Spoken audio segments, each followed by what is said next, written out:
Hello, everybody. This week, Americans across our country have shown what it means to be strong in the face of terrorism. In San Bernardino, even as the community continues to grieve, people are refusing to be ruled by fear. Across the country, dedicated public servants are on the job, and more will be returning to work this week. Faith communities have come together in fellowship and prayer. Families lined the streets for the annual Children's Christmas Parade, because we can't let terrorists change how we live our lives.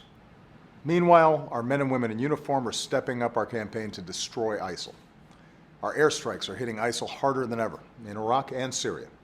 We're taking out more of their fighters and leaders, their weapons, their oil tankers.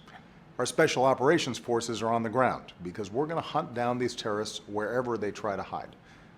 In recent weeks, our strikes have taken out the ISIL finance chief, a terrorist leader in Somalia, and the ISIL leader in Libya. Our message to these killers is simple. We will find you, and justice will be done. This week, we'll move forward on all fronts. On Monday, I'll go to the Pentagon, and there I'll review our military campaign and how we can continue to accelerate our efforts. Later in the week, I'll go to the National Counterterrorism Center. There, I'll review our efforts across our entire government to prevent attacks and protect our homeland. And this week, the Department of Homeland Security will update its alert system to ensure Americans get more information, including steps that you and your communities can take to be vigilant and to stay safe. In the wake of the attacks in Paris and San Bernardino, I know a lot of Americans are asking, what can I do? First, as always, we have to stay vigilant. If you see something that seems suspicious, say something to law enforcement. Over the years, plots have been uncovered because someone saw something and spoke up. As I said in my speech last weekend, one of the most important things we can do is to stay true to who we are as Americans. Terrorists like ISIL are trying to divide us along lines of religion and background. That's how they stoke fear. That's how they recruit. And just as Muslims around the world have to keep rejecting any twisted interpretation of Islam, all of us have to reject bigotry in all of its forms. I'll say it again.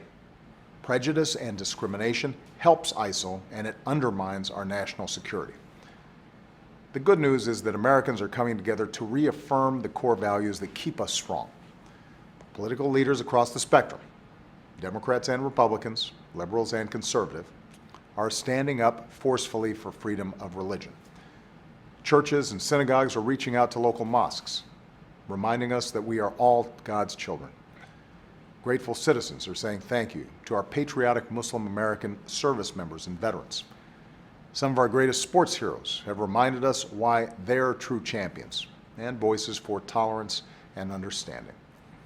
Across the country, Americans are reaching out to their Muslim friends, neighbors, and co-workers to let them know we're here for each other.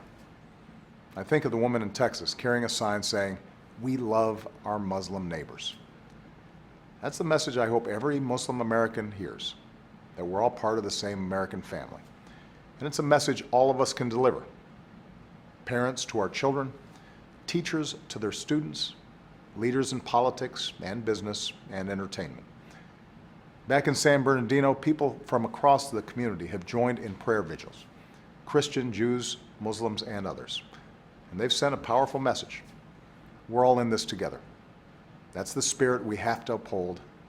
That's what we can do as Americans, united in defense of the country that we love.